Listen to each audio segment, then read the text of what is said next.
सावळ्याची जणू सावली या मालिकेत सध्या उत्कंठावर्धक वळण आलं आहे। सावली कान्हू आणि एकनाथला सर्वत्र शोधत आहे, पण ते कुठेच सापडत नसल्यामुळे ती हवालदिल झाली आहे। दुसरीकडे सारंगही सावलीच्या शोधात निघाला आहे। तो गाडी घेऊन जात असताना त्याला तिलोत्तमाचा फोन येतो। तिलोत्तमा त्याला लवकरात लवकर घरी बोलवते, कारण तिला तिथलं वातावरण ठीक वाटत नाहीये। पण सारंग तिला सांगतो की त्याला परत येणं शक्य नाही, कारण सावली संकटात आहे आणि तिला मदत करणं ही त्याची जबाबदारी आहे। यावर तिलोत्तमा चिडते आणि सारंगला विचारते, तो आता बायकोमुळे स्वतःच्या आईचंही ऐकणार नाहीये का? तिला सारंगला अंधाराची भीती वाटते हे माहीत असल्याने ती त्याला घरी परत येण्याची विनंती करते, पण सारंग स्पष्ट नकार देतो आणि फोन ठेवतो। फोन ठेवल्यावर लगेच सारंगची गाडी बंद पडते आणि जेव्हा तो मोबाईल बघतो तेव्हा त्याची चार्जिंगही संपलेली असते। काय करावं हे त्याला सुचत नाही। तेवढ्यात त्याला एक सायकलवाला दिसतो। सारंग गाडीतून उतरतो आणि त्याला सायकल देण्याची विनंती करतो। तो सायकलवाला त्याला सायकल देतो आणि सारंग सायकल घेऊन सावलीला शोधायला निघतो। खरं तर तो सायकलवाला विठ्ठलाच्या रूपातच आलेला असतो। दरम्यान एकनाथची तब्येत खूप खालावलेली असते। कान्हूचा आवाज ऐकून सावली तिथे पोहोचते। एकनाथची अवस्था पाहून तिला खूप रडू येतं। जोरदार पाऊसही सुरू होतो आणि सावली विठ्ठलाला हाका मारू लागते।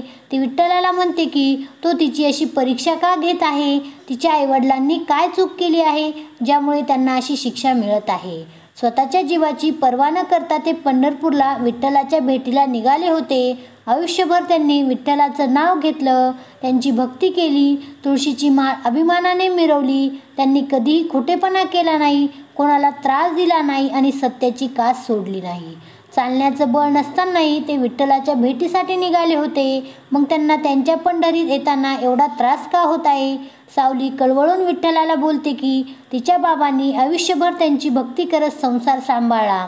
त्यांचा मुलगा अंथरुणावर पडून असतानाही ते वारीचा वारसा जपण्यासाठी त्यांच्या भेटीला येत होते। ती विठ्ठलाला आठवण करून देते की जेव्हा तिचा जन्म झाला होता आणि ती निष्प्राण पडली होती, तेव्हा तिच्या बाबाच्या आर्त हाकेने त्याला पाझर फुटला होता आणि त्याने तिला श्वास दिला होता।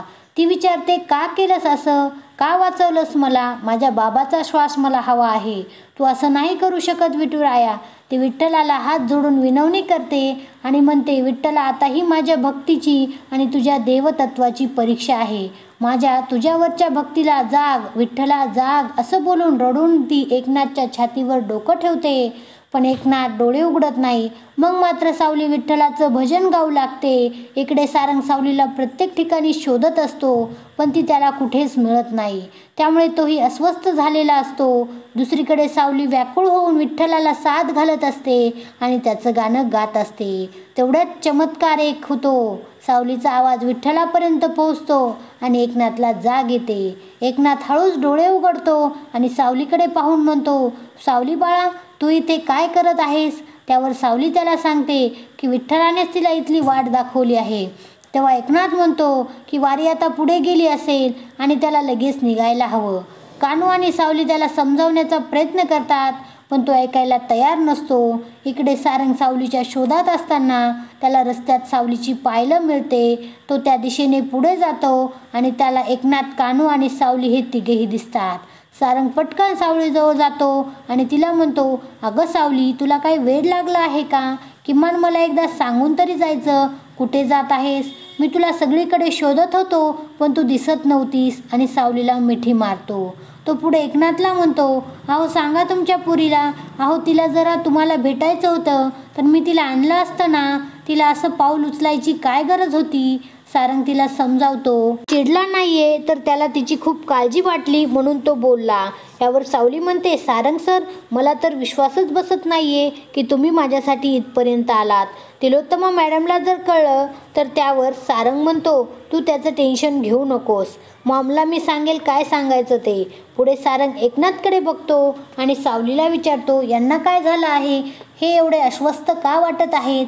तेव्हा सावली सांगते की ते वारीसाठी निघाले होते, पण बाबाची तब्येत अचानकच खूपच बिघडली, त्यामुळे ते वारीतून मागे पडले। आता बाबा हट्ट करत आहेत की ही वारी पूर्ण करायची।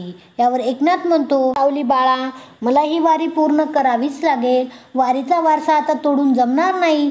जर मी आता असं अर्धवट ही वारी सोडून विठ्ठलाजवळ पोहोचू शकलो नाही तर मला मी कधीच माफ करू शकणार नाही. या मालिकेमध्ये पुढे काय घडेल असं तुम्हाला वाटतं?